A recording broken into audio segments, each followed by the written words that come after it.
Shalom, shalom, bonsoir à toutes et à tous. On se retrouve en direct de Jérusalem, sans la neige, mais on croit qu'il y a de la neige. Et on va parler ce soir de la Souli Mikdash Veshachanti Betocham.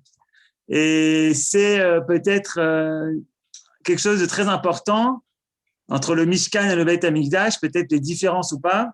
Je crois que c'est à ça que le Rav Uziel fait référence, entre le fixe et l'itinérant. C'est tout de suite la pensée du Rav Luria avec le Rav Shmuel Uziel. Bonne étude à tous.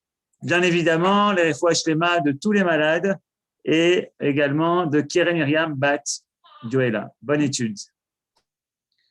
Eh bien, Erev Tov, effectivement, on attend la neige toujours, on espère que ça va arriver. Et en attendant, on va voir chez le Rav Luria ce soir, on va voir peut-être quelque chose qui est à l'habitude du Rav Luria, qui en général fait toujours des chidushim, apporte toujours comme ça un renouveau de la pensée. Mais cette fois-ci, ça va être peut-être encore un peu plus renouveau, en ce sens que ça va aller dans une direction peut-être impensable, ou en tout cas impensée. Le texte de la Torah est très clair.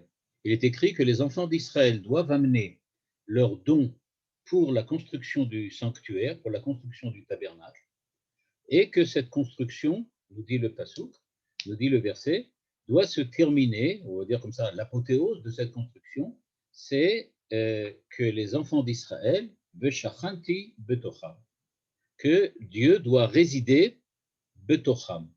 C'est écrit au pluriel, Betocham en eux. Et le Rashi qui ramène le Midrash dit bien que, qu'est-ce que ça veut dire Veshachanti Betocham? Ça veut dire que non seulement Dieu réside, il y a la présence de Dieu dans le sanctuaire, dans le tabernacle, mais qu'il y a aussi une présence de Dieu en chacun des enfants d'Israël eux-mêmes, sans rapport direct avec la construction du tabernacle. C'est-à-dire, Dieu va résider dans le tabernacle, mais il va aussi résider dans, on va essayer de comprendre, dans les enfants d'Israël. Dans le texte que le Rav Luria nous propose, voilà, celui-là, eh bien, dans ce texte, le Rav Luria nous dit tout d'abord que l'interprétation de Rashi et du Midrash lui semble quelque peu, j'aurais dû dire, mal à propos.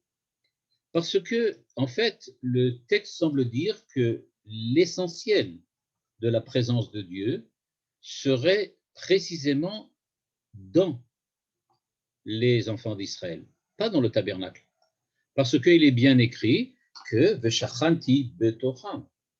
Donc, c'est-à-dire que Dieu demande de construire un tabernacle, mais la résidence, la présence sera dans les hommes eux-mêmes. C'est en l'homme que Dieu réside, c'est pas dans l'espace du tabernacle.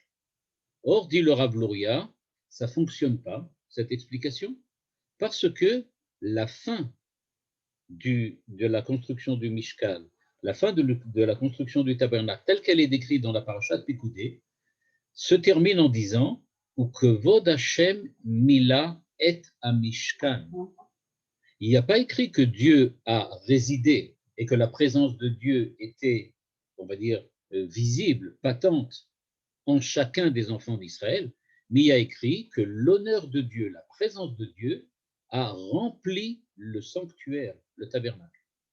Donc, nous dit le Rav Luria, on ne peut pas dire que la finalité de la construction du tabernacle soit la présence de Dieu en l'homme, parce que le verset dit clairement, quand tout est terminé, que Dieu a résidé dans le tabernacle. À tel point, nous dit le verset, Lo yachol Moshe lavo le'ohel moed. Et Moshe, homme, lui-même, l'homme parfait, l'homme de la perfection, ne pouvait pas s'approcher de la tente d'assignation, c'est-à-dire du tabernacle. Pourquoi? Parce que Dieu y était présent. Donc, on ne comprend pas très bien ce que veut dire présent en l'homme, présent dans le tabernacle. C'est pour ça que nous propose le Rav Luria, et ça va être l'axe de sa pensée ce soir. Il nous propose l'explication suivante. Et c'est à la ligne 6 ici. Il nous dit, il faut donc comprendre que parallèlement à la présence de Dieu dans le tabernacle, il y avait aussi une présence de Dieu en l'homme, Ce qui vient dire que, et c'est peut-être ça la première, on va dire comme ça, la première surprise que nous réserve le Rav Luria, c'est-à-dire que le sanctuaire que les enfants d'Israël ont construit dans le désert, le tabernacle, n'est pas simplement une solution temporaire en attendant que les enfants d'Israël rentrent dans leur pays, en terre de Canaan, et y construisent beaucoup plus tard le temple avec Salomon, avec David. Mais il semblerait, dit le Rav Luria, que le tabernacle ne soit pas une solution temporaire, mais que ça soit une solution définitive. On va y revenir beaucoup plus par la suite, mais je l'introduis tout de suite parce qu'il faut voir l'axe de la pensée qui est de dire donc que parallèlement à la présence que j'ai appelée fixe ou permanente du Beth Amikdash, par rapport ou parallèlement à la permanence du Beth Amikdash, à la permanence du temple, il y aurait une permanence du temporaire, c'est-à-dire une permanence qui ne soit pas vraiment permanente. Quelque chose qui peut disparaître, réapparaître, comme le tabernacle, qui à certaines époques a apparu, d'autres périodes il a disparu. Mais il y a une espèce de permanence du temporaire, une certaine permanence de l'itinérant, mais pas de la même manière que la permanence évidemment du temple. La première interprétation que donne le Rav Luria est la suivante. Il y aurait donc à faire la différence entre deux aspects de la présence de Dieu dans le monde. Le premier aspect serait celui de qu'il appelle Klalut Am Israël à la ligne 6, c'est-à-dire l'ensemble d'Israël. Dieu est en relation particulière avec l'ensemble du peuple d'Israël. C'est une chose, et c'est pour cela qu'il faut un temple. C'est pourquoi le temple doit être construit par l'ensemble du peuple. Le tabernacle a été construit par les dons de tout un chacun dans le peuple. Donc il a fallu que le tabernacle soit construit par tout le monde et que le temple soit construit par tout le monde. Mais il y a aussi un autre niveau de présence de Dieu. C'est celle dans laquelle Dieu est présent dans la spécificité, l'individualité, le particulier de chacun d'entre nous. Et donc, dit le Rav Luria, il faut bien faire la différence. Il y a une présence de Dieu au niveau de l'ensemble du peuple juif, comme porteur du message d'Israël, comme porteur du message de Dieu, comme porteur d'un certain avenir, on va dire, messianique. Mais à part cela, et en parallèle, il existe aussi une certaine fonctionnalité divine de l'individu en tant qu'individu, et pas l'individu dans le cadre global, universel, total de la collectivité. Et donc, quand on parle maintenant de la présence de Dieu, il faut savoir qu'elle va donc toujours être jumelle. D'une part, présence de Dieu au niveau du peuple en tant que peuple, mais au niveau de chaque individu en tant qu'individu, sans considérer si cet individu est oui ou non à l'intérieur du peuple.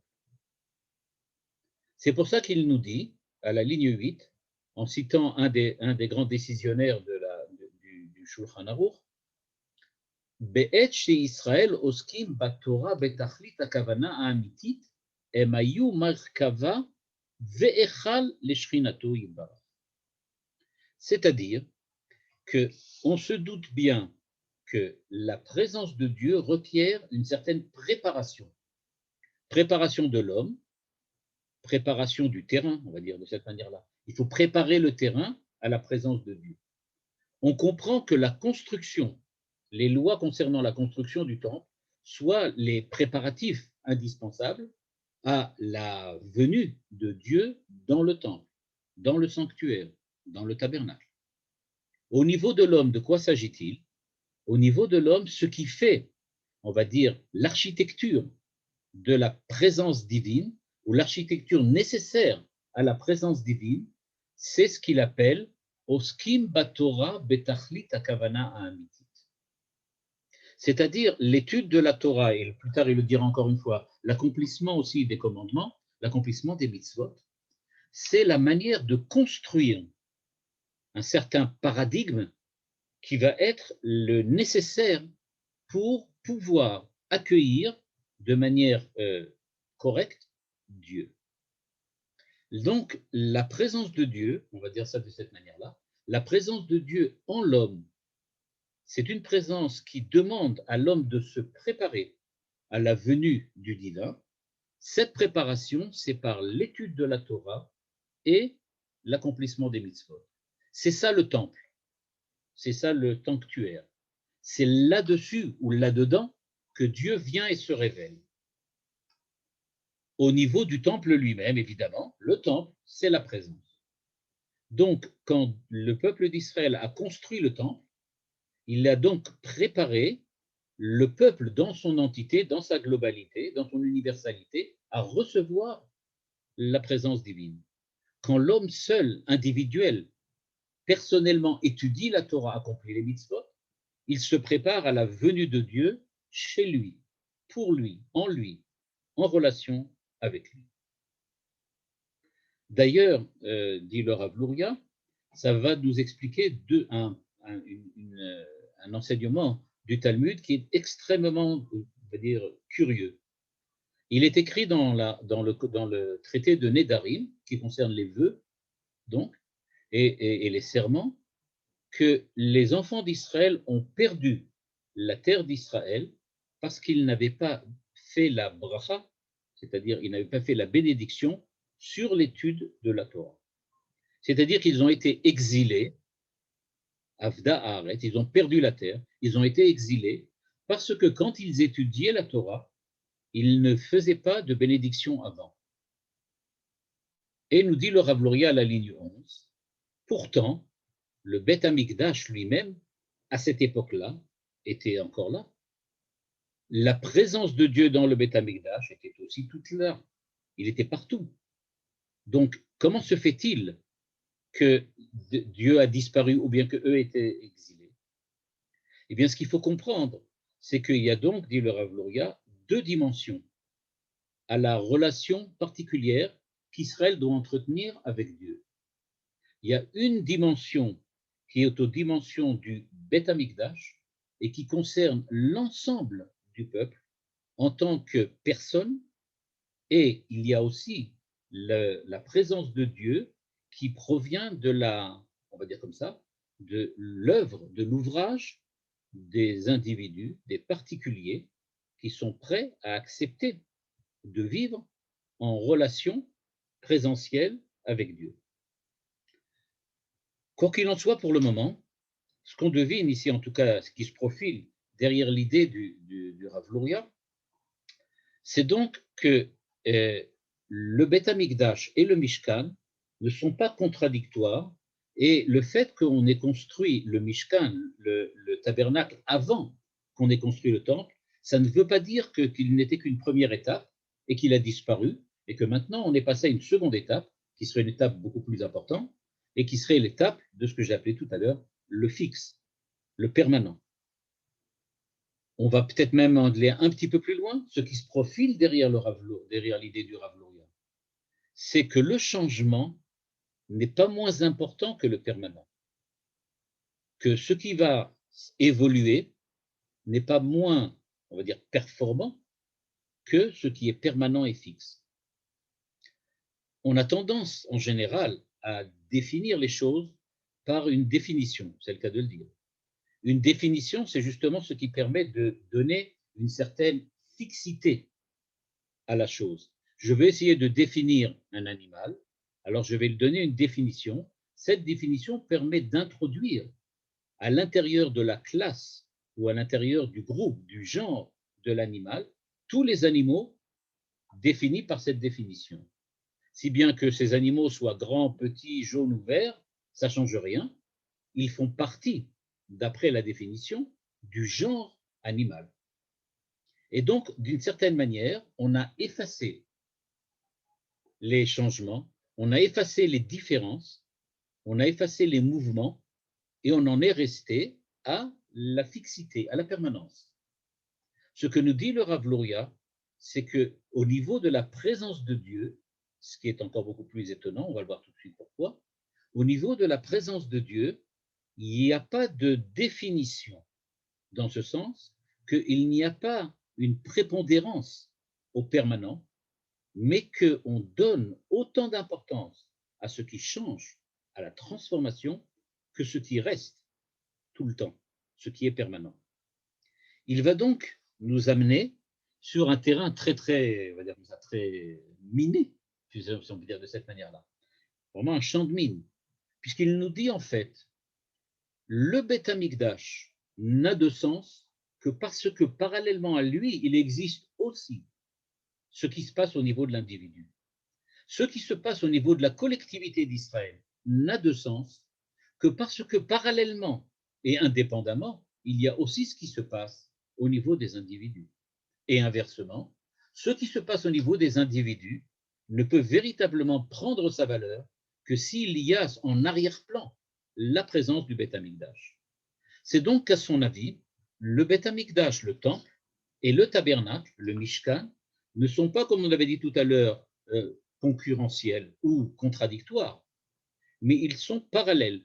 Il faut deux manières d'être, et que ces deux manières d'être sont à la fois différentes, mais complémentaires. Et c'est ce qu'il nous dit à la ligne 29 ici. Ve'asher nire beze, shetachlit hamishkan, ou amshachat habechina, shel veshachanti betor kol echad ve'echad. C'est-à-dire, il y a quand même une petite différence quant à la valeur du Mishkan et la valeur du Mikdash. La valeur du tabernacle et celle du temple. La différence, elle est au niveau de, on va dire comme ça, de la forme active que cela prend. Il n'y a véritablement de présence en chacun d'entre nous que parce que il y a eu une décision divine de résider aussi dans le changement, de résider aussi dans l'itinérant, ce choix divin, cette volonté divine, cette décision de Dieu de prendre aussi en compte le changement, c'est ce qu'on appelle le Mishkan. Le Mishkan, c'est le fait que Dieu dise « je décide résider dans un lieu qui n'est pas un lieu, dans une place qui n'est plus une place, dans un espace qui change tout le temps ».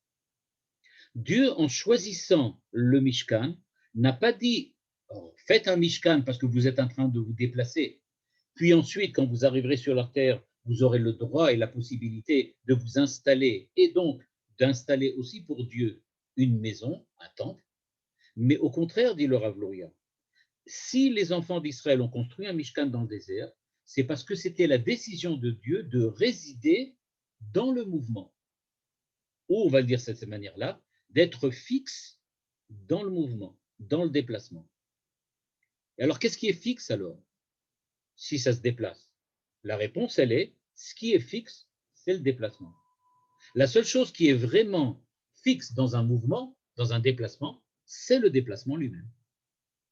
Comme disait un philosophe grec des présocratiques, qui s'appelait Héraclite, et qui disait la chose suivante, il disait on ne peut jamais se baigner dans le même fleuve, puisqu'à chaque fois qu'on sort de l'eau, bien l'eau se déplace, et donc quand on va re-rentrer une seconde fois, ça ne sera plus la même eau, mais ça sera le même fleuve. C'est-à-dire, c'est le même fleuve dans ce sens que l'emplacement physique dans lequel se déplace l'eau, c'est bien le même. Mais ce n'est pas fondamentalement le même. C'est l'endroit qui est le même, pas le fleuve lui-même. Et donc, ce que nous dit ici le Rav Luria, il nous dit donc que quand les enfants d'Israël ont construit le Mishkan, il est effectivement écrit que Dieu va résider dans chacun d'entre eux, parce que le but, la finalité du Mishkan, c'est que Dieu réside en chacun d'entre eux. C'est-à-dire qu'il accepte, on va dire de cette manière-là, que Dieu accepte cette éventualité, que chacun d'entre nous puisse être aussi, en tant que changement, le lieu de la fixité du changement, ou le lieu du changement fixe, comme on veut l'interpréter. Quoi qu'il en soit, la reine, dit-il, regardez bien ligne 30, Gam le atid lavo, ksheyiye amigdash, tzrichim dafka la mishkan. Même quand on construira le temple, on va avoir besoin de cette modalité du tabernacle. On ne construira pas un temple et puis ça sera la fin. Non, il y aura besoin parallèlement du tabernacle, parce que Yamshir Bechinazo, parce que c'est lui qui va être le vecteur de cette modalité de la présence de Dieu en chacun d'entre nous. C'est donc que pour le Rav Luria, on ne peut pas imaginer, je vais le prendre maintenant à un niveau un peu plus bas, mais avant d'arriver à la conclusion auquel il arrive maintenant. On va commencer un peu plus bas. On ne peut pas imaginer une vie juive qui ne prendrait en compte que le Beth Knesset ou que le Beth Amikdash. Est-ce à dire qu'un juif, c'est seulement un juif quand il est dans le Beth Knesset ou dans le Beth Amikdash? Parce qu'à ce moment-là, il est relié à l'ensemble, à la collectivité, et en tant que partie de la collectivité, en tant que composante du grand mécanisme, on va l'appeler de cette manière-là, du grand mécanisme collectif, de la grande machine collective, à ce moment-là, il a véritablement une valeur. Est-ce qu'un juif, ça a une valeur que s'il est avec les autres, mais en tant que tel, n'a-t-il pas de valeur? Évidemment, on entend un peu des reflets existentialistes. Et donc, nous dit le Rav Luria, non, effectivement, on ne peut pas imaginer que la vie juive soit uniquement la vie juive dans le rapport ou la relation de chacun d'entre nous avec l'ensemble du peuple ou avec l'ensemble du peuple comme le représentant de Dieu sur terre dans l'existence. Chacun d'entre nous aussi a une valeur particulière. La meilleure preuve, c'est que les mitzvot ne sont pas faits seulement par le klal Israël, mais les mitzvot sont aussi faits aussi par des individus. C'est vrai qu'il faut se relier avec le klal au moment où on fait la mitzvah individuelle. C'est pour ça que le Mishkan a été construit avec les dons de tout l'ensemble du peuple. Chacun y a donné quelque chose. Mais imaginez que c'est comme un prêt. On a prêté un demi-shekel pour la construction du Mishkan, pour la construction du tabernacle, qui nous l'a rendu en nous permettant maintenant d'être nous aussi les porteurs de la présence divine. Donc, nous avons participé en tant qu'individus. Cette individualité, d'une certaine façon, s'est fondue dans la masse, dans l'entité collective. Puis, grâce à cela, nous avons pu devenir, nous aussi, les porteurs d'une présence individuelle de Dieu. Donc, c'est vrai, il a fallu passer par l'aspect collectif, mais on n'y est pas resté. C'est pour ça, nous dit le Rav Luria, qu'il va falloir effectivement en parallèle. Et il nous dit à la ligne 31, Af bezman shenignaz, c'est une expression très intéressante. Il dit même quand le Mishkan a disparu, okay, il a été caché, dissimulé à certaines périodes, il a disparu. De toutes les façons, dit-il, imshich mishkan bechinazo beIsraël mimakom gnizato. C'est-à-dire que si aujourd'hui on peut admettre l'existence d'une relation particulière entre chaque individu, entre chaque personne en tant que personne et Dieu, c'est parce que dans le désert, les enfants d'Israël ont construit un Mishkan et que la disparition physique du Mishkan en tant que lieu de sacrifice, de prière, etc., que la disparition n'est pas rédhibitoire. On peut très bien imaginer, voir, considérer la disparition physique du tabernacle, puisque de toutes les façons, il reste la présence de Dieu au niveau de l'individu. Ve'abiur beze, nous dit-il, she'areh chalouk be'ikar inyano hamishkan she'ukam bamidbar masher hamikdash b'Yerushalayim. Parce que, et c'est ce qu'on va nous expliciter maintenant, il n'y a pas qu'il n'y a pas de rapport, mais c'est qu'il y a une différence fondamentale entre le Mishkan, le tabernacle, et le temple. Ce qui veut dire, j'annonce un petit peu ce que va dire le Rav Luria, ce qui veut dire que le Mishkan ne peut certainement pas représenter un intermédiaire entre rien du tout et le temple. Parce que fondamentalement, il ne représente pas la même chose. Il y a quelque chose de tellement différent entre le temple et le Mishkan qu'on ne peut pas admettre ou qu'on ne peut pas définir le Mishkan comme un petit temple, un petit Beth Amikdash ou comme un Beth Amikdash réduit. Ce n'est pas du tout cela. C'est une autre modalité complètement différente. Et nous dit le Rav Luria, pourquoi? Parce que le Mikdash Birushalayim aya makom mekudash mireshit abriya. Le temple, le lieu du temple, l'emplacement du temple, correspond seulement à celui qui a été choisi depuis le début de la création, par Dieu lui-même au moment d'Adam Arishon. C'est-à-dire que tout le monde, il va expliquer ensuite, il va l'expliciter par la suite, tout le monde savait quel était l'emplacement du Beth Amikdash. Et donc, nous dit le Rav Luria, il est absolument impossible d'imaginer la présence de Dieu dans le Beth Amikdash pouvant se transformer et devenir la présence de Dieu dans le Mishkan. Parce que si l'endroit dans lequel le Mikdash est construit, dans lequel le temple est construit, c'est quelque chose qui a été défini, choisi par Dieu dès le départ, ça ne peut pas en aucune manière se construire ailleurs que là où ça doit être. Donc le Mishkan n'est pas un Mikdash raté, c'est autre chose que le Beth Amikdash. Et c'est ça, à mon avis, un énorme chidouche que nous fait là ici le Rav Luria. Et ce n'est pas seulement parce que nous, on ne comprend pas la paracha et nous, on la voit d'une autre manière, mais c'est parce que ça veut dire qu'en permanence, là, je ne rentre pas dans des questions politiques, bien qu'on aime bien ça en général, mais je ne vais pas rentrer dans des questions politiques, mais a priori, tout le monde attend la reconstruction du temple. On dit, allez, il faut reconstruire le temple. Il y a même un mouvement pour la reconstruction du temple. Il y a des gens qui montent maintenant sur le mont du temple parce qu'ils veulent s'approcher de l'endroit et ressentir quelque chose de particulier grâce à la présence, à leur présence là-bas à côté du mont, sur le mont du temple, à côté de là où il y avait le temple vraiment. Ce que nous dit le Rav Luria, il nous dit, c'est pas illégitime, mais c'est pas uniquement cela. Il y a aussi autre chose, parallèlement. C'est-à-dire que on n'est pas dans une phase, j'aurais dit comme ça, numérique, digitale, dans laquelle tout est ou 0 ou 1, où il y a quelque chose, ou il n'y a rien. C'est marrant parce que tout à l'heure, on parlait d'Héraclite, et maintenant, on peut parler de Parménide, son grand concurrent. Celui qui disait, Parménide disait, il y a de l'être qui est et du non-être qui n'est pas. C'est un petit peu cette idée qu'il y a du 0 et du 1, où il y a quelque chose, où il n'y a pas. Quand il n'y a pas, il n'y a rien du tout, et quand il y a quelque chose. Nous dit le Rav Luria, non.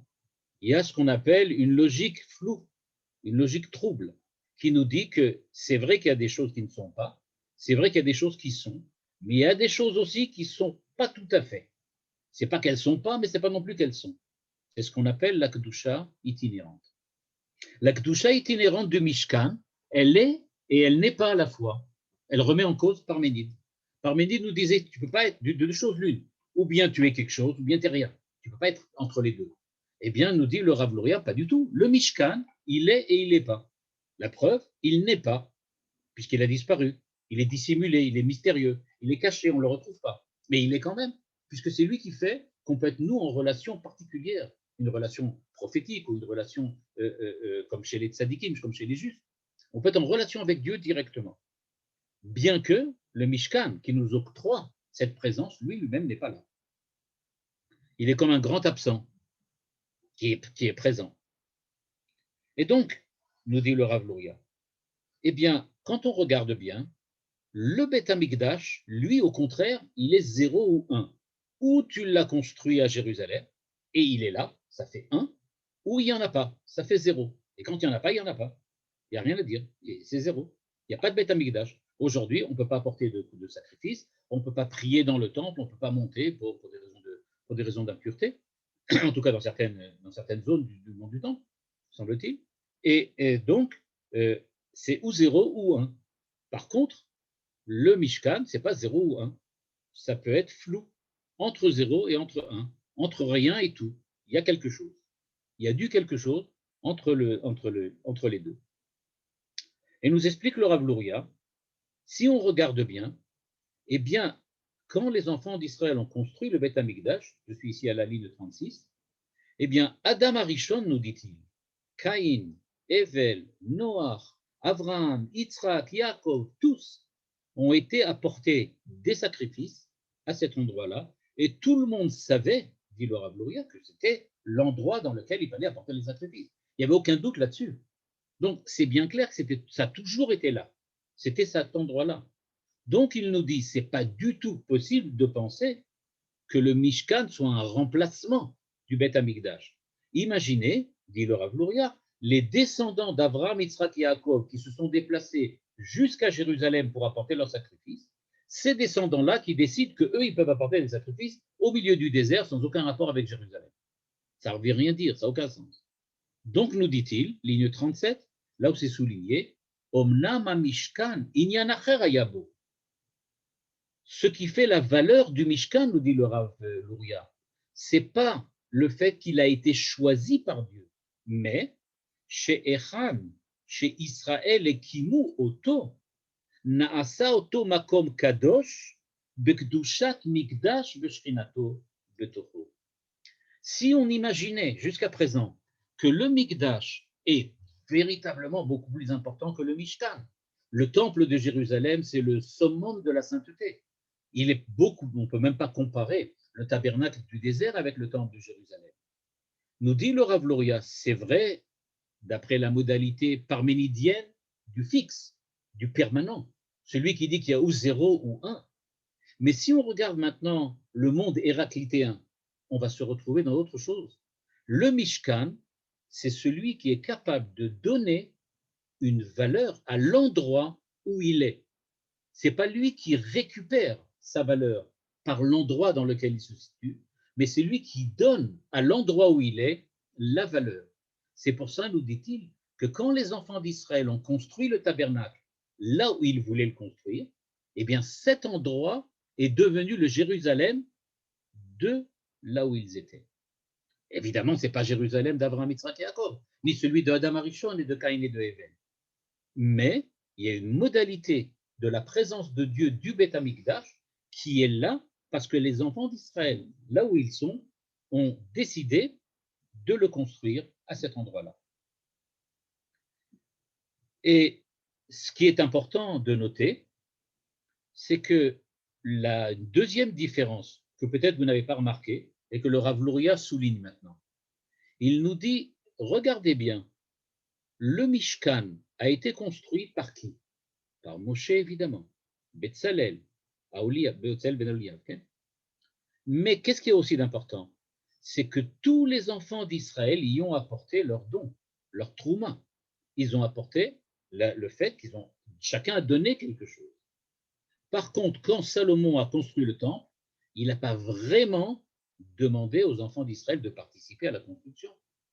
Et pourquoi? Parce que la construction du Mishkan, c'est la construction à partir de chacun des individus, à partir de chacun d'entre nous. Nous construisons un Mishkan en permanence. Nous construisons le Mishkan. Par contre, le Beth Amikdash, il n'est pas construit par nous, il est parce qu'il est, comme Parménide. Il y a du 1 parce qu'il y a du 1, il y a du quelque chose parce qu'il y a quelque chose. Ce n'est pas nous qui l'avons créé, ce n'est pas nous qui l'avons amené, ce n'est pas nous qui l'avons induit là-bas. Il est là-bas parce qu'il a toujours été là-bas. Par contre, selon la vision héraclitéenne du Mishkan, du tabernacle, on est en mouvement permanent. Mais à l'intérieur de ce mouvement, on arrive à rendre présent, à amener une certaine prégnance d'une kedusha, une certaine fixité.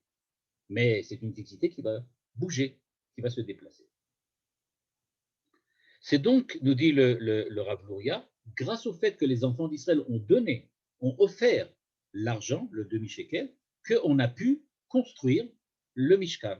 Le Mishkan s'est construit directement. Et grâce à cela, le lieu, l'espace dans lequel se situe le Mishkan est devenu l'espace de révélation. Si bien qu'on peut définir cette fois-ci maintenant, à partir de la définition du Rav Luria, on peut définir donc le Mishkan de cette manière-là. Le Mishkan, c'est la révélation de Dieu par l'intermédiaire d'Israël dans l'espace.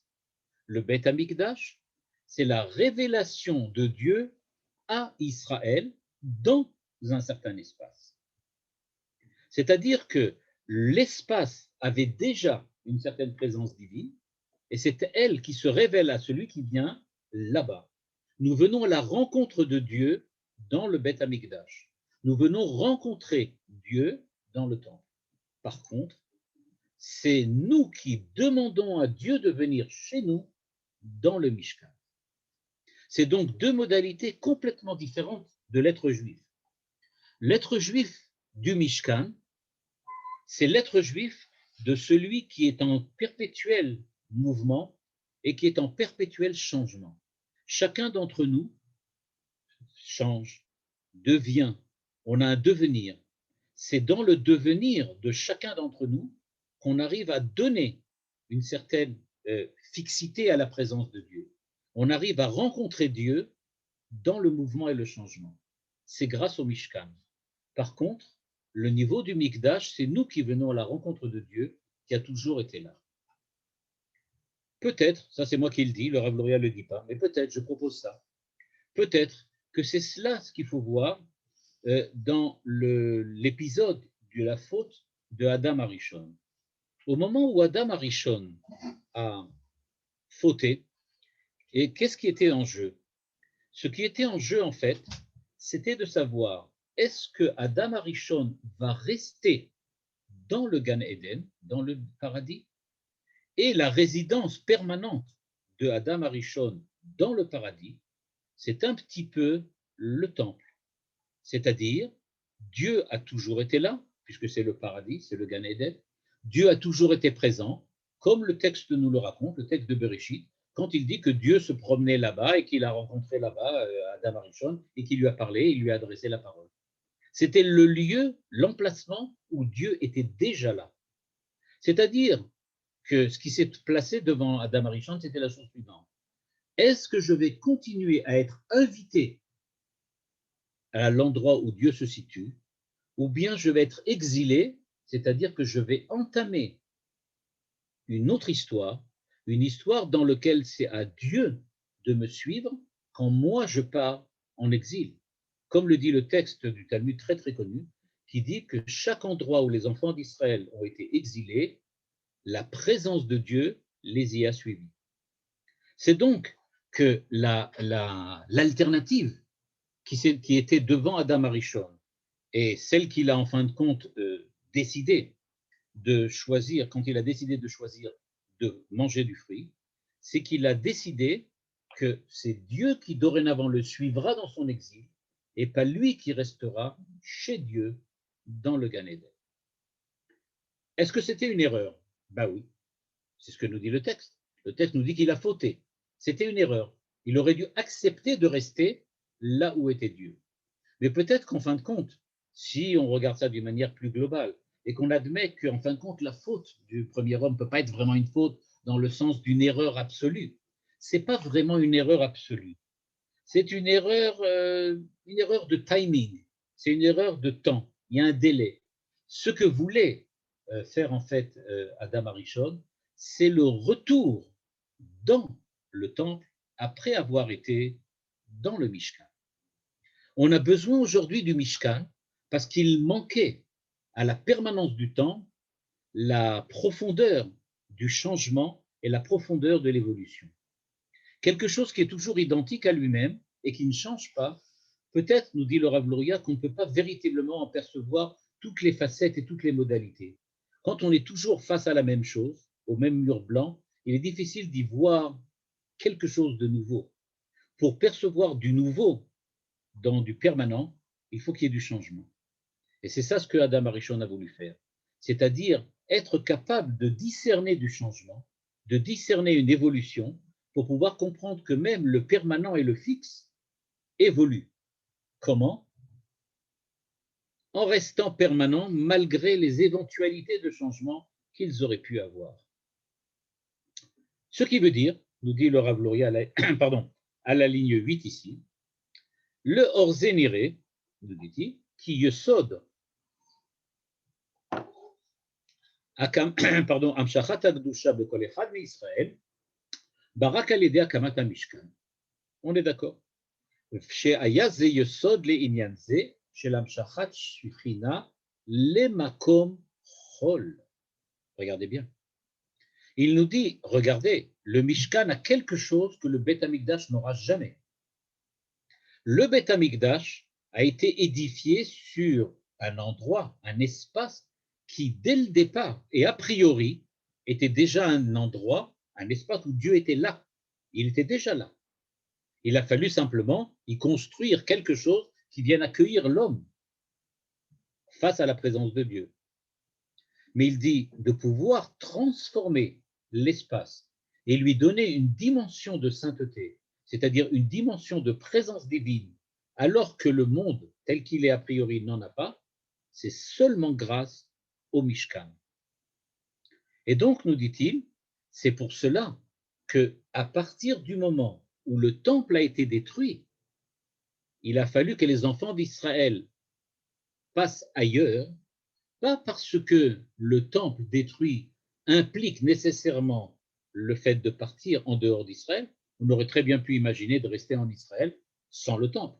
Aujourd'hui, on le fait bien, donc ce n'est pas impossible d'imaginer ça. Mais il a fallu un certain exil, nous dit le Rav Luria, parce que cet exil, c'est précisément de mettre en place tout un processus durant lequel Israël va sanctifier des espaces, des lieux qui ne sont pas pour le moment sanctifiés. Et donc, il dit, cette révolution qu'a fait le Mishkan, ce n'était pas une révolution temporaire en attendant qu'on arrive au Beth Amikdash, mais c'était toute une dimension de l'histoire d'Israël qui est, on va dire de cette manière, nécessaire, même si elle n'est pas suffisante. Il y a une nécessité à sanctifier le monde. Cette nécessité, on l'a acquis grâce au Beth Amikdash, au Mishkan, pardon. C'est pour ça, donc, que, nous dit-il, même dans les temps futurs, il y aura un Mishkan, il y aura cette dimension du Mishkan. Maintenant que nous avons compris, d'après lui, donc, quelle est l'importance, on va dire, ou la valeur particulière du Mishkan et du tabernacle, le Rav Luria va maintenant pousser encore un petit peu plus loin, comme il le fait d'habitude, son idée, et nous dire que, on ne l'a peut-être pas remarqué, mais ce qui est vrai globalement, c'est-à-dire qu'on a besoin de la valeur, de l'identité, on va dire comme ça, l'identité changeante, l'identité non permanente du Mishkan, si c'est vrai que le non permanent, que le changement est aussi important, ou en tout cas parallèlement important au fixe et au permanent, c'est pas seulement vrai au niveau du Mikdash, c'est vrai pour tout, c'est vrai globalement, c'est vrai ontologiquement. C'est-à-dire qu'a priori, il n'y a pas de raison de dire que dans tous les éléments ou dans toutes les définitions qu'on pourra trouver aux éléments de la création, on ne retrouve pas aussi une facette permanente et une facette changeante, une facette de métamorphose. C'est pour ça, nous dit-il, qu'il y a aussi cette dimension au niveau du temps. C'est-à-dire, nous dit-il, ligne 21, c'est aussi vrai au niveau du Shabbat. Qu'est-ce que ça veut dire? On l'avait déjà vu quand on avait parlé du Shabbat, et maintenant ça prend une dimension différente. Il nous dit à la ligne 21, le Shabbat, en fait, c'est un jour qui a été sanctifié par Dieu depuis le début de la création. C'est Dieu qui a sanctifié le Shabbat. Comme il est écrit,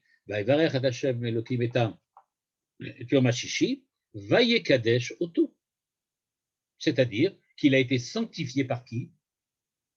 Par Dieu. Or, nous dit le Rav Luria, pourquoi est-il écrit aussi qu'aux enfants d'Israël, comme il est écrit, les Kadesh et à Shabbat? Pourquoi est-il écrit que les enfants d'Israël aussi doivent le sanctifier? Ils ne peuvent pas sanctifier quelque chose qui est déjà sanctifié par Dieu. D'où la réponse du Rav Luria. Le Shabbat aussi a deux dimensions. La révélation divine, le jour du Shabbat, elle a deux dimensions. Une dimension fixe, c'est celle que Dieu lui a donnée au jour du Shabbat, au moment où il a créé le monde. Donc, à ce moment-là, effectivement, Dieu a sanctifié le Shabbat, mais de quelle sainteté? De quelle sanctification s'agit-il? Eh bien, il s'agit de la sanctification du temple, celle qui est parmédienne, celle de Parménide, à savoir celle qui est fixe, permanente. Mais maintenant, il y en a une deuxième, nous dit le Rav Luria, celle du Mishkan. C'est pour ça que nous aussi, on a le devoir de sanctifier le Shabbat, c'est-à-dire de faire kiddush, étudier, manger, etc. Mais on remarquera que la sanctification du Shabbat par l'homme, c'est dans le fait, par exemple, qu'il fait 3 repas à Shabbat, ils mangent. On fait des choses qui sont des choses du monde, c'est-à-dire qui a priori n'ont rien de particulier. Manger, c'est manger. On mange ça toute la semaine. Mais le jour du Shabbat, le fait de manger prend une autre dimension parce que nous l'avons sanctifié. De la même manière que le Mishkan a sanctifié un espace particulier là où il a été posé, de la même manière, nous, en mangeant le Shabbat, nous mangeons d'une manière différente parce que le Shabbat, c'est aussi le lieu où nous l'avons posé. Nous avons posé l'Akdusha ce jour-là. Et donc, quand on nous dit que la Torah nous dit Kadsheu Badvarim, c'est-à-dire que vous avez le devoir de sanctifier le Shabbat, eh bien, nous dit c'est parce qu'on a cette possibilité-là, cette capacité d'amener la sainteté, d'amener Dieu à notre rencontre le jour du Shabbat, mais aussi les jours de semaine. C'est pour ça qu'il nous dit qu'on appelle les fêtes de l'année Mikrae Kodesh. C'est nous qui appelons Mikrae, ceux qui sont appelés Kodesh. Mais on peut faire jouer sur le mot Mikrae, parce qu'en hébreu aussi bien qu'en français, l'ikro, ça veut dire appeler, donner un nom, mais ça veut dire aussi appeler comme on interpelle quelqu'un, en lui demandant de venir. Il y a donc dans le nom que nous dénommons ce jour-là, quand nous décidons que ce jour sera maintenant Pessah, alors nous dénommons ce dimanche, ce lundi, Pessah, mais quand nous le dénommons Pessah, nous appelons, nous interpellons la sainteté et nous demandons à Dieu de venir à notre rencontre ce jour-là. Ce jour-là devient le jour dans lequel nous sommes aussi un jour de Kedusha, un jour dont nous avons décidé la Kedusha. En fait, c'est un jour de semaine. Il n'y a aucune valeur particulière à ce jour-là. La valeur particulière de ce jour-là, c'est le fait que nous avons décidé que c'est le jour où nous allons y rencontrer Dieu. Ohel Moed, c'était Ohel Moed. Le Mishkan était Ohel Moed, la tente d'assignation. Mais qu'est-ce que veut dire Moed? L'endroit où Va'ad, où on se rencontre. C'est le lieu où nous rencontrons Dieu. C'est-à-dire que nous imposons à Dieu de venir à notre rencontre ce jour-là, dans cet espace-là. Et si déjà, on a déjà compris que la dimension du temps, la dimension de l'espace, sont toutes deux dimensions qui sont sous-tendues par les deux formes d'interpellation de la sainteté, la forme fixe et permanente et la forme itinérante et changeante. Pourquoi ne pas dire qu'au niveau de l'homme lui-même, il y a aussi ces deux manières-là d'exister?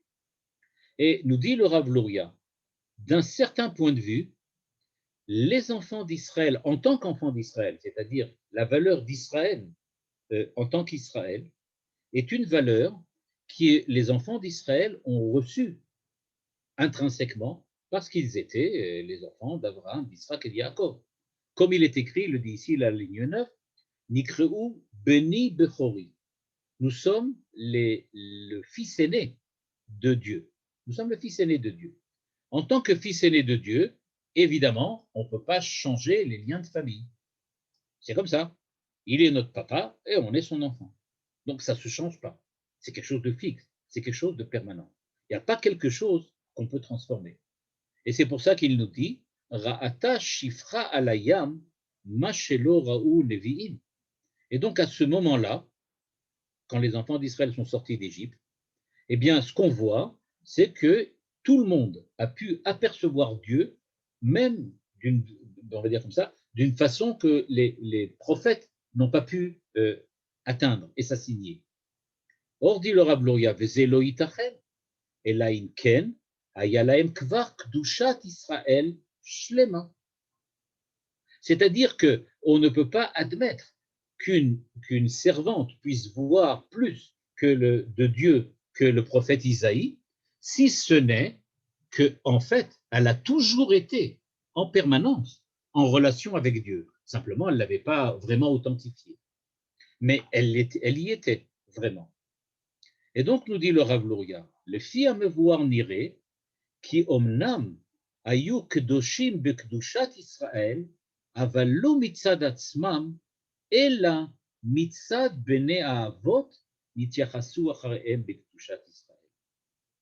Et donc, nous dit-il, quand les enfants d'Israël sont sortis d'Égypte, ce qu'il s'est révélé là-bas, ce n'est pas le fait que les enfants d'Israël étaient des gens particuliers parce qu'ils avaient fait des efforts particuliers, qu'ils étaient des individus qui avaient mérité de rencontrer Dieu, mais ils étaient tout simplement les enfants des Avot, les enfants des patriarches. Ils avaient donc une dimension fixe, permanente, qui est la dimension d'être le fils, les descendants des patriarches. Mais ça ne dit pas qui on est. Ou en tout cas, ça ne dit pas seulement ça qui dit qui on est. C'est pas seulement par cela qu'on a été défini. C'est pour ça, nous dit le texte de la Torah, et la Gemara l'explicite, que les enfants d'Israël, avant de rentrer en terre d'Israël, ont dû faire la Brit Mila, ils ont dû ensuite faire comme un mikvé, etc. Ils ont dû enlever l'impureté. C'est-à-dire qu'ils ont dû passer tout un, on va dire comme ça, tout un processus, okay, tout un processus d'épuration, hein, et de rapprochement avec Dieu par la Brit Mila et par la mikvé, qui vient bien indiquer que malgré cette présence de la Kedusha en eux qui leur parvenait des patriarches, il y avait une autre dimension qu'ils n'avaient pas encore acquise. C'est cette dimension-là qu'ils ont acquis grâce à la Brit Mila et grâce à la Tvila. Et c'est ce qu'il nous dit ici à la ligne 12, Avalkan ba'a akdusha gam mitzad atzman al yede mila utvila ve'azar. Et bien qu'ils étaient kdoshim ne'atzmam, mikol makom nosfa kdusha mitzad ha'maaseh. Ce qui veut dire quelque chose d'exceptionnel et paradoxal. On est déjà à un niveau dans lequel nous sommes capables, nous avons la capacité d'être en relation directe avec Dieu, mais malgré tout, par nos efforts personnels, nos efforts individuels, cette capacité-là, on est capable de l'élargir, d'en faire quelque chose de plus grand, de pouvoir arriver à rentrer dans une relation qui soit une relation tout à la fois une relation qui reste ce qu'elle était, mais qui est aussi capable de s'élargir, de s'agrandir.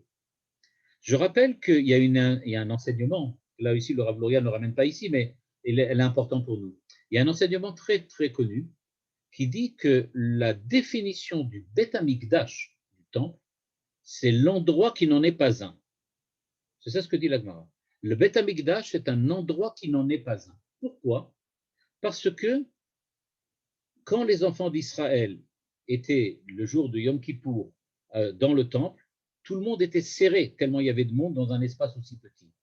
Mais quand ils devaient se prosterner devant Dieu, brusquement, il y avait de la place pour tout le monde. Il y avait la place aussi pour se prosterner. Et donc, la définition que nous donne le Rav Luria nous permet de comprendre cet enseignement. Le fait que les enfants d'Israël qui se prosternaient étaient capables de pouvoir trouver un lieu, un espace qui avant leur manquait, vient du fait que la première dimension qu'ils avaient dans le Beth Amikdash quand ils étaient debout, c'était celle qui leur était venue par la permanence du fait qu'ils étaient les enfants, les descendants de Abraham, Yitzhak et Yaakov. Le fait qu'ils étaient les enfants d'Israël, c'est-à-dire, au sens propre du terme, les enfants de Yaakov. Et c'est pour ça qu'ils étaient dans l'enceinte du temple, en tant que les enfants d'Israël. Mais au moment où ils se prosternent, ils ne sont plus les enfants d'Israël, ils sont l'expression, chacun d'entre eux, l'expression personnelle et individuelle de sa manière de recevoir la tutelle divine. Recevoir la tutelle divine, ce n'est pas en tant que les enfants d'eux, mais c'est en tant que moi, personnellement. Et cette expression personnelle que le fait de se prosterner vient souligner, cette expression personnelle, elle est d'une dimension différente que celle qu'on a reçue à partir des patriarches. Et c'est pour ça que quand on est serré avec les patriarches, on est quelquefois beaucoup plus large quand on est tout seul, c'est-à-dire qu'on exprime vraiment qui on est.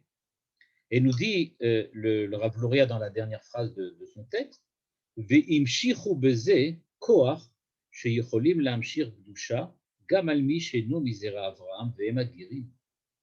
Il dit c'est pour cela qu'on est capable et qu'on a la capacité d'accueillir des convertis. Parce qu'a priori, s'il n'est juif que celui qui est l'enfant d'Avraham, Yitzhak et Yaakov, il n'y a aucune place pour les convertis. Comment quelqu'un pourrait-il se convertir à une famille dans laquelle il ne fait pas partie? Ou tu fais partie de la famille, ou tu n'en fais pas partie. La réponse du Rav Luria, elle est grâce au Mishkan. Le Mishkan, c'est ce qui nous permet de sanctifier, c'est-à-dire d'admettre à l'intérieur de l'enceinte du temple ce qui se prosterne. Celui qui se prosterne peut être à l'intérieur du temple. A priori, il n'y a pas sa place, puisque quand on est debout, on est tous serrés. Brusquement, on se prosterne, il y a de la place. Ça veut dire qu'on est capable d'accepter quelque chose, quelqu'un qui se prosterne, et il lui trouvera une place qui a priori n'existait pas. C'est ce qu'on appelle, dit le Rav Luria, les guérim, les convertis. Les convertis, c'est la possibilité de recevoir dans le peuple quelqu'un qui n'en fait pas partie.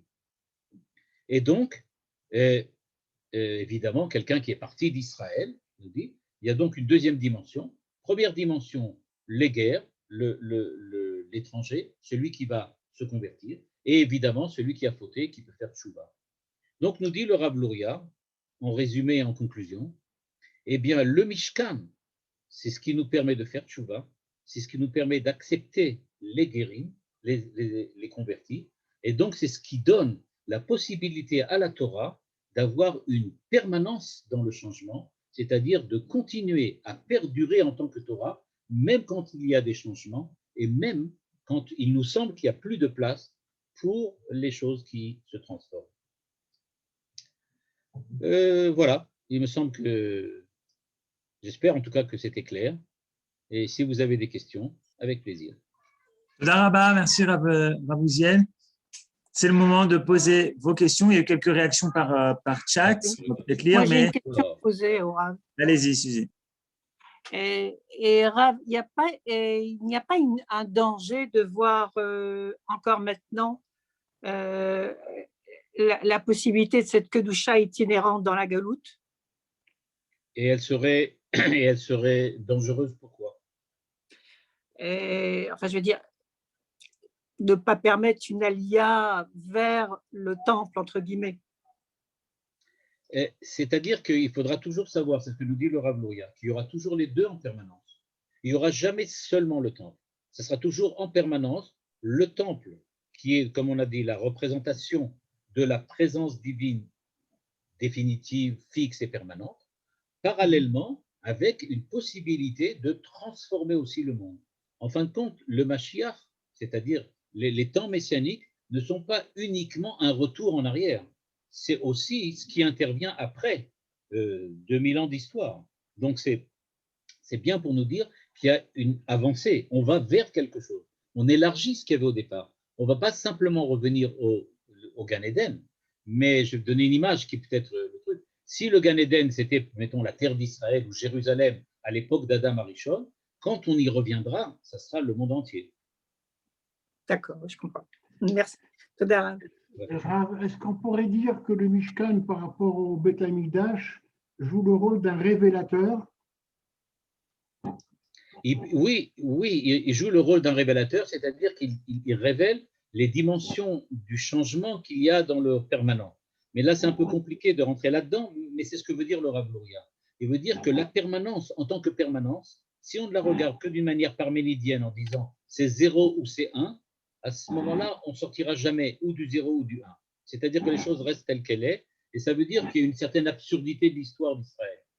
C'est absurde de penser qu'on est nous maintenant en galoute et qu'on revient, puisque de toutes les façons, où on y est, on n'y est pas. Alors on n'y est pas, on n'y est pas, on y est, on y est.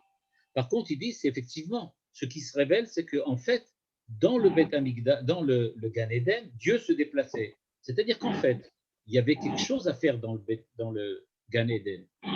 Maintenant, on ne pouvait pas en être conscient tant qu'on n'est pas sorti dehors.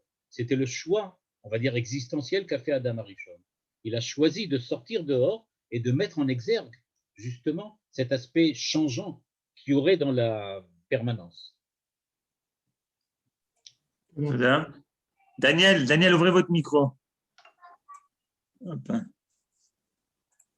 Ouais. Je peux poser une question? Bon. Je voudrais.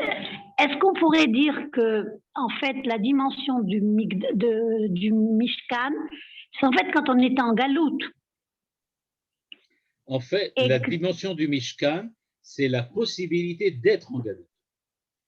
C'est-à-dire, l'éventualité de la galoute n'a de sens que parce qu'il y a aussi le Mishkan dans lequel on sanctifie l'endroit où nous nous trouvons, où nous sommes capables de rencontrer Dieu, même si on n'est pas à Jérusalem. C'est cette dimension-là que le Mishkan a apporté. Oui, mais maintenant qu'on est revenu en Israël, oui. Est-ce que cette dimension, elle est toujours valable? Il faut quand même la conserver? Oui, c'est ce que dit le Rav Luria. Il faut la conserver dans le sens maintenant où on est capable, en revenant à Jérusalem, de prendre la Kedusha permanente de Jérusalem et la répandre aussi à l'extérieur.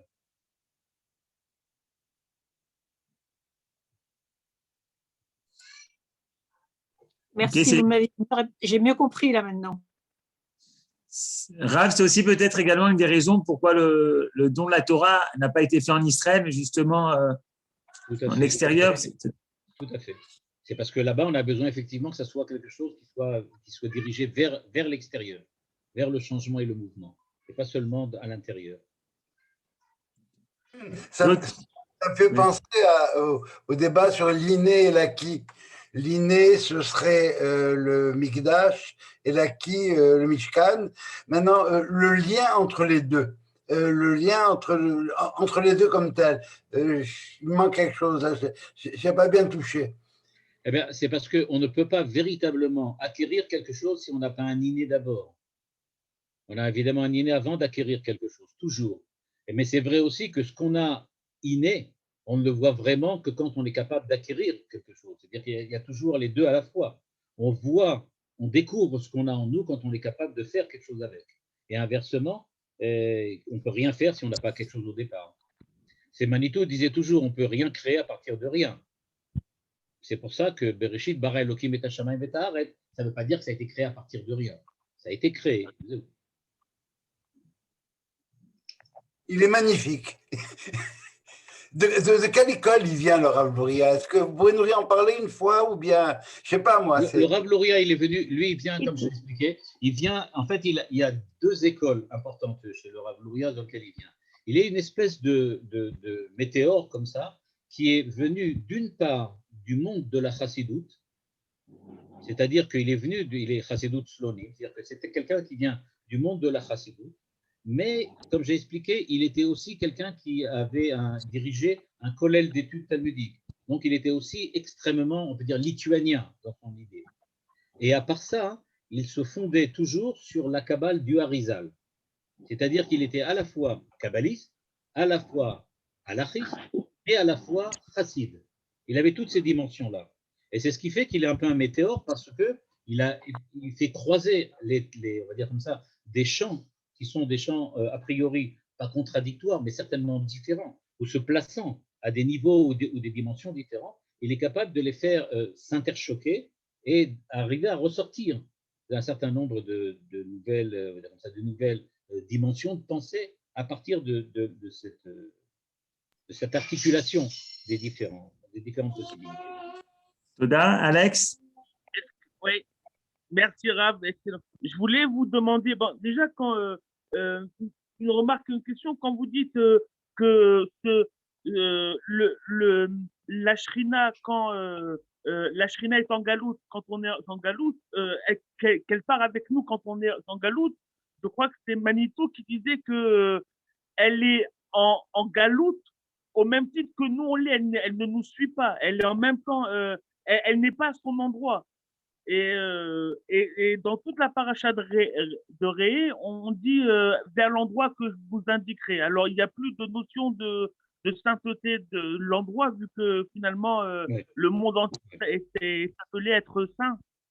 Okay. D'abord, il faut bien admettre que sur certains nombres de points, sur un certain nombre d'idées, le Rav Luria, clairement, n'est pas dans la même école ou dans la même direction que Manitou. Ça, c'est clair, c'est clair. Mais par ailleurs, il faut quand même remarquer aussi que quand il exprime le fait que la galoute a un sens, ça ne veut pas dire qu'il dit qu'il faut rester là-bas. Il dit bien évidemment qu'il faut en revenir. Le problème, c'est d'admettre et je pense que c'est ça la critique de Manitou, c'est d'admettre que celui qui part en galoute décide d'y rester sous prétexte que si je suis a fortiori poussé à partir, ça veut donc dire qu'a priori je dois être là-bas. C'est ça que Manitou remet en question. Et il dit non, pas du tout. Tu y es là-bas a posteriori, c'est pour ensuite y revenir. Et donc, effectivement, la Shrina n'est pas à sa place en galoute.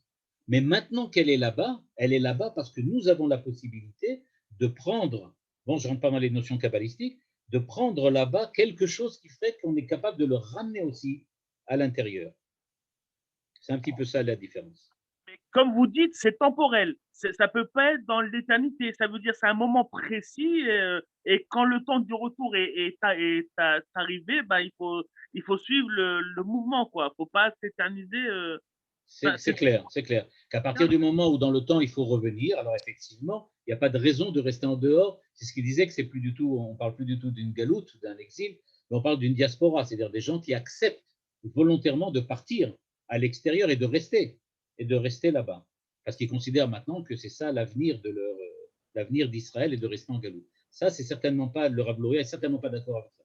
Lui aussi dit bien qu'il faut revenir. Mais peut-être qu'il ne serait pas d'accord avec Manitou sur la manière dont Manitou s'exprimait quant à la relation particulière de la galoute après le retour.